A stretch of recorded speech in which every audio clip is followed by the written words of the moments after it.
Hi guys, in this video we're going to be talking about this little guy, the Clubsport quick release from Fanatec.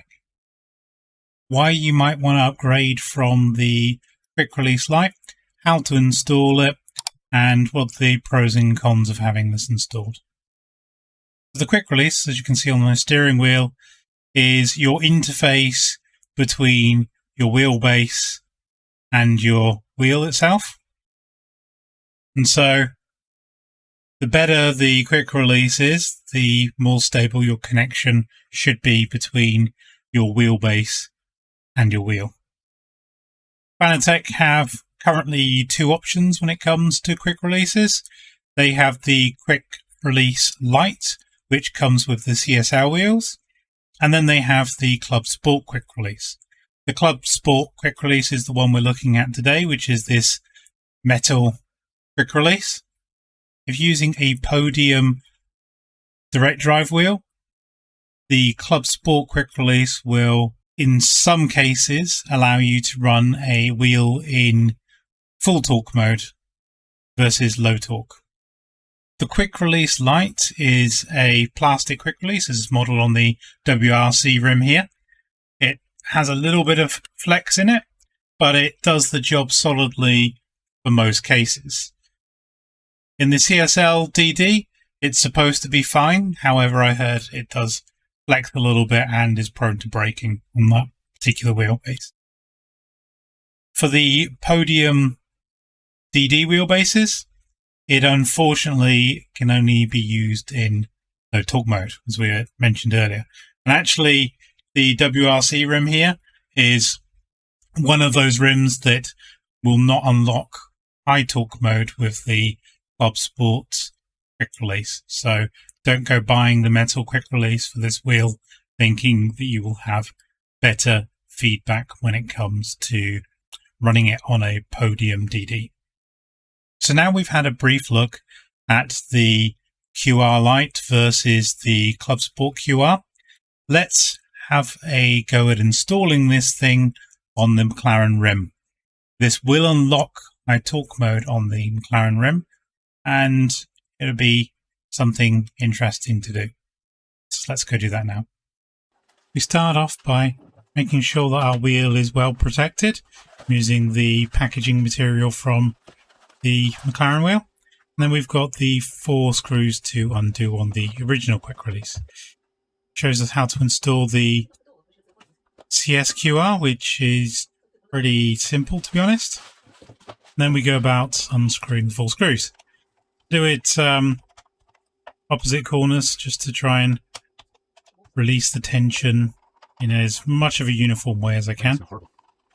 I did actually find that on more than one occasion I accidentally had the screws fall behind the shifter, which was a bit of a pain to get out, so make sure you keep the screws captive until you get them off of the table. No.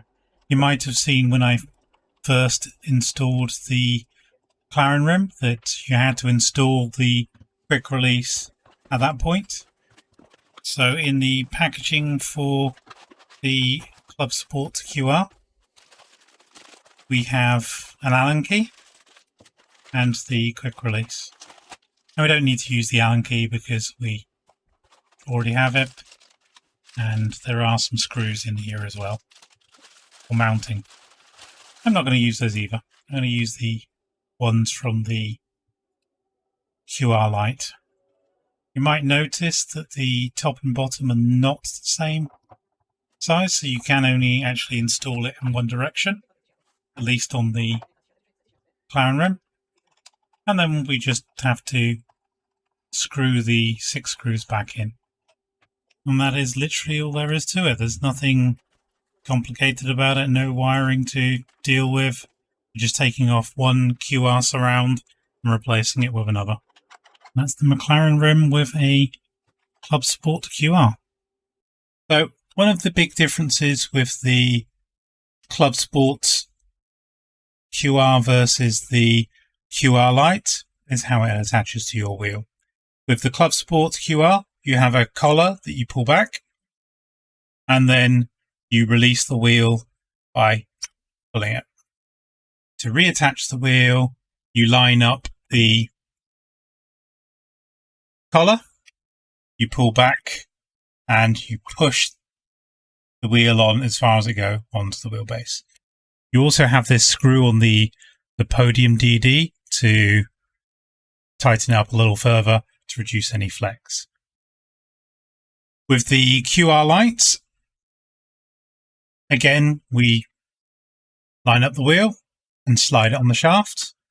The difference is here, now we have to tighten up the collar and then the screw.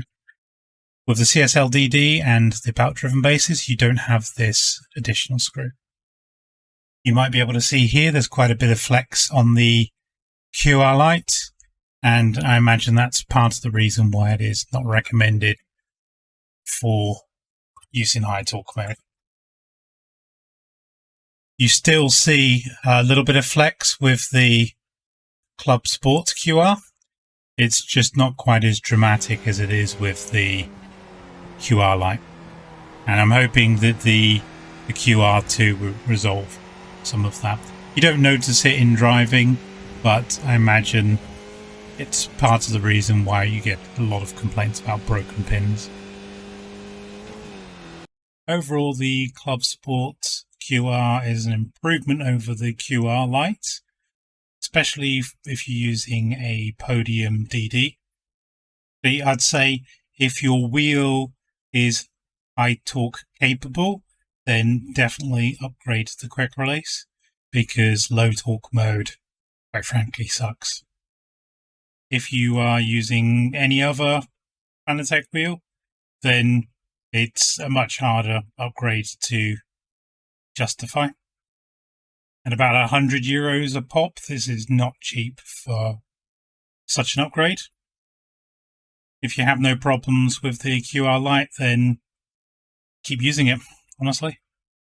If you like the way that the Clubsport QR attaches and releases, and you like the aesthetic and you feel that it gives you a bit of a sturdier connection to your wheelbase, then by all means go for the upgrade. I wouldn't say it's essential though, like I said, unless you're running a podium DD wheelbase. So if you've liked this video, please remember to give it the thumbs up. Leave some comments in the description below to talk about the virtues of the Clubsport QR, or in fact the QR-lite. Maybe even talk about the QR2 and what our expectations are on what that will bring. Don't forget to subscribe to the channel, and I'll see you next time. Bye-bye for now.